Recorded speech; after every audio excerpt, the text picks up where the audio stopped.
Oh, hi, I'm Amy and I'm one of the journalists in Manx Radio's newsroom. And we all know the saying, a dog's for life, not just for Christmas. But the MSPCA wants to reinforce that message this festive period. The charity, which cares for lost or abandoned animals, will still be operating over the holidays. However, it's urging people to think really carefully about the realities of owning a pet before gifting one. Joanna Warburton is the general manager there and has been telling me more. I think predominantly making sure that all the animals we have in with us, whether that's our rescue animals or any that will be boarding with us for the festive period, that they get special treats, and that, although Christmas is a human thing, that they get extra fun over the festive period, whether that's special food, like maybe some fresh chicken, or extra treats, some puzzles and games. We're very lucky, we also see more volunteers coming up over the Christmas period. So the dogs get extra walks, the cats have more people socialising with them. So we try and make it a special time of year. What happens in terms of adoptions? Are people still able to come in and look at the animals potentially for adoption? Well, again, with that time-honoured Dogs Trust mantra of a dog is for life, not just for Christmas, we are cautious, shall we say, about our adoptions at this time of year. We don't have a definitive rule, but wherever we detect that an animal may be a present, we wouldn't really be condoning that, because taking on a pet has to be a thought through, researched, long time commitment, and a pet as a gift is generally not in that category. So we have had quite a few people phoning saying, have you got any kittens? Wanting them as gifts.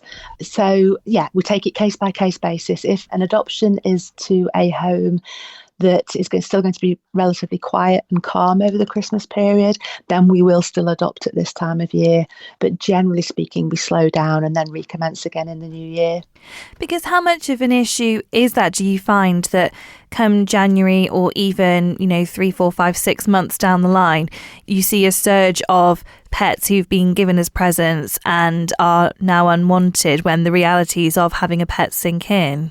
Yeah, for a dog, they may develop separation anxiety, all sorts of behaviours that you might not see in that young, playful puppy. Perhaps their biting behaviours may become less tolerable as they get older. And the time commitment is a huge factor, but actually more than that is the financial commitment. And again, which is why a pet shouldn't be a gift, because the recipient really does have to be able to afford owning an animal, and not just the food and the ongoing costs, but the unforeseen veterinary costs that are an inevitability of owning a pet, and those costs are going up exponentially at the moment.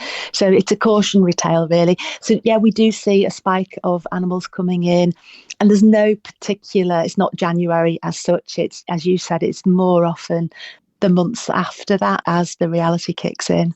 And you mentioned vet bills there. I can imagine that Christmas is a particularly busy time of year for vets. What are some of the main things that pet owners should be aware of over Christmas that could be potentially harmful to their animals? The list is a long one, and I'm going to sound like such a Scrooge, but I'll go through perhaps some of the things that you might not realise as an owner that in any sufficient quantity could be really dangerous as a potential poison for your dog or cat. Poinsettias, mistletoe, holly, lily, amaryllis, they're all the plants that, again, digested in sufficient quantities can be poisonous. The little silica gel packets that come either with gifts that you're wrapping or gifts that you're opening. Some of the Christmas decorations that we have, particularly if you've got young animals, they just irresistibly want to play with tinsel and plastic baubles, glass baubles, and all of those, again, ingested, could either cause a blockage or can break in the animal's mouth. Alcohol, usually they're quite good at detecting what's poisonous, but again, the younger animal, or I say the type of animal like a Labrador that will just eat anything or drink anything, they may just not listen to their natural instincts.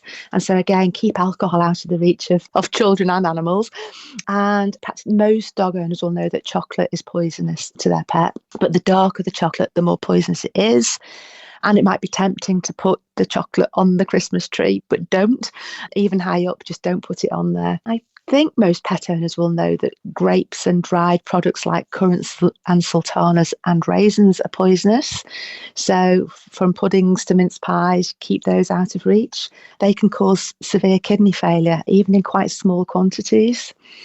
And they're nearly at the end of the list. I wouldn't have known probably before I started to do this role, but your common everyday things like onions, garlic, leeks and chives, they can be poisonous to dogs and cats as well, whether they're cooked or uncooked. And of course, there's a lot of those sorts of ingredients lying around at Christmas. So if you do think your animal is under the weather, then going back to the fact that, yes, we have a wonderful group of vets on the Isle of Man, they will all have an emergency call-out service, which of course you don't want to have to use, but they are there for us.